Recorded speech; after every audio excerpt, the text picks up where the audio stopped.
Salam, selamat malam Bapak Pendeta. Saya Tony di Fontaine, Pak. Mau tanya, kenapa banyak orang bilang Pak Esra kok sesat? Ini buat yang penasaran, Pak. Ya, banyak orang bilang saya sesat.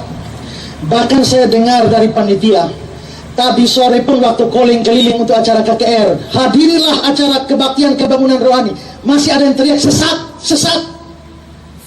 Saya kira ini orangnya ngerti sesat atau tidak. Dan saya tahu ada banyak orang mengatakan saya sesat tanpa mengerti sama sekali. Kalau orang yang bilang sesat, tanya sesat di mana, biasanya tidak tahu. Ya. Nah, jadi menurut saya, mungkin mereka tidak tahu saya, tidak pernah dengar ajaran saya, dengarnya dari orang lain, sehingga menurut saya mereka tersesat dalam pemahaman tentang saya. Sesat itu apa? Sesat itu beda dengan salah. Salah bisa sesat, tapi bisa tidak. Tergantung salahnya itu pada aspek yang mendasar atau tidak. Karena itu kalau salahnya pada doktrin dasar iman Kristen, itu sama seperti doktrin dasar itu fondasi rumah, ya. Maka bangunan ke atas itu tergantung fondasinya bagaimana. Kalau fondasinya bulat, rumah bangunannya pasti bulat. Tidak bisa fondasi bulat tahu-tahu menunjukkan rumah segi 4, itu tidak bisa. Ya, jadi kita bisa tafsir salah, saya bisa salah, semua penafsir bisa salah. Bahkan John Calvin yang dikenal sebagai raja penafsir pun bisa menafsirkan salah, dan pernah salah, banyak salah juga. Nah, tetapi kesalahan itu tidak boleh pada aspek dasariah dari iman Kristen.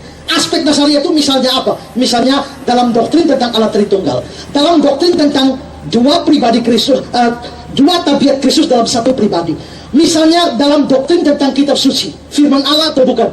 Misalnya dalam doktrin keselamatan, Yesus satu-satunya jalan keselamatan atau tidak. Nah, semua itu adalah doktrin dasar Kristen. Selamat karena iman atau karena perbuatan baik. Begitu mengatakan selamat karena buat baik, itu sesat. Mengapa? Karena salah secara fondasi. Nah, jadi kalau soal salah dalam menafsir, apakah saya pernah salah? Pernah. Apakah saya salahnya banyak? Banyak salahnya. Ya, saya seringkali mengubah pandangan setelah tahu tafsiran ini salah. Tapi secara fondasional, dasar kekristenan, doktrin Allah Tritunggal, doktrin Kristus, doktrin Alkitab, doktrin keselamatan, yang semua sifatnya fondasi, salah di mana? Kalau melenceng di situ, itu sesat. Maka saya tantang siapapun yang bisa buktikan saya melenceng di situ. Ya, kebanyakan hanya bicara, hanya karena isu dan tersesat oleh isu, sehingga mengatakan demikian. Tapi saya tantang siapapun, pendeta siapapun di Kupang, berani mengatakan sesat, ayo, tak usah dialog, debat sekalian. Saya ladeni siapapun, kapanpun, dan dimanapun, kalau mengatakan sesat. Ya, nah karena itu maka saudara perhatikan, jangan sembarang mengatakan orang sesat. Mengatakan orang sesat harus punya dasar. Apakah saya pernah mengatakan orang sesat? Ya. Tapi saya menilai berdasarkan kitab suci. Pertama, lihat dia salah. Kalau dia salahnya hanya soal baptisan, hanya soal perjamuan, hanya soal nyanyi boleh tepuk tangan atau tidak, dan sebagainya, saya paling-paling mengatakan dia salah, tapi tidak pernah mengatakan sesat. Tapi begitu dia mengatakan Yesus bukan satu-satunya jalan, saya tidak tanggung-tanggung. Asal ada data cukup kuat, saya mengatakan dia sesat, dia nabi palsu. Kalau misalnya terkait kitab suci, kita percaya Alkitab firman Allah, dia anggap bukan firman Allah, itu hanya tulisan manusia kuno. Ada dasar, ada data yang cukup kuat, bandingkan kitab suci, saya bilang dia sesat. Pada waktu Benny Hinn datang KKR di Kupang, banyak orang marah sama saya. Kenapa? Setelah Benny Hinn pulang, saya bikin beberapa seri pembahasan tentang Benny Hinn. Pertama, saya kemukakan ajarannya Benny Hinn. Setelah kemukakan, bukan katanya, tapi dasar. Kutipan lengkap semua. Dia pernah mengatakan di sini. Kalau Benny Hinn pernah mengatakan Allah, sesungguhnya Allah Kristen itu bukan Tritunggal, tapi 7 tunggal, 9 tunggal. Mengapa? Karena kita percaya doktrin Tritunggal, Bapa, Putra, dan Roh Kudus. Tapi Benny Hinn ini mengajarkan Bapa sendiri Tritunggal, berarti 3.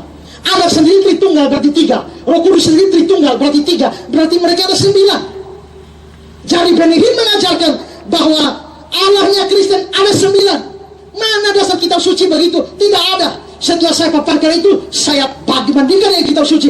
Kesimpulannya, Benny Hinn menyimpang dari doktrin dasar Kristen, Allah Tritunggal. Benny Hinn sesat, nabi palsu. Pada waktu Benehin mengatakan Yesus di atas kayu salib, Yesus itu mengalami apa yang dia dirasuk oleh kuasa setan di atas kayu salib. Apakah saya kadang-kadang? Tidak. Beli buku saya soal Benehin, saya berikan kutipan lebih lengkap. Yesus mempunyai sifat setan di atas salib. Itu kata-kata Benehin. Nah, ini ajaran dari mana? Tidak ada dasar kitab suci. Bandingkan kitab suci, ini menyimpang. Menganggap Yesus itu punya sifat setan di atas kayu salib. Ini penyimpangan dasariah. Ini sesat. Benehin sesat, nabi palsu, ya. Jadi saya mengatakan demikian. Bahkan semua pendeta pluralis yang mengajarkan bahwa keselamatan bisa ada di luar Yesus, saya katakan sesat, nabi palsu, guru palsu pendetanya. Saya mengatakan orang sesat ada dasar. Pertama, saya berikan ajarannya, bandingkan dengan kitab suci, baru berikan kesimpulan.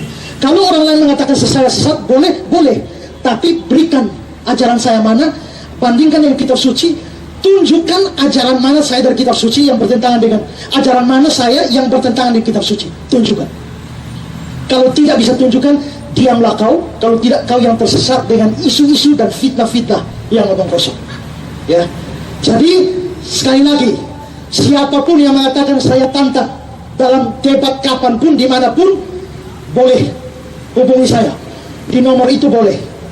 Minta, saya yakin pendeta Ezra sesat, mau dialog atau mau debat, kapan saja saya siap. Ya.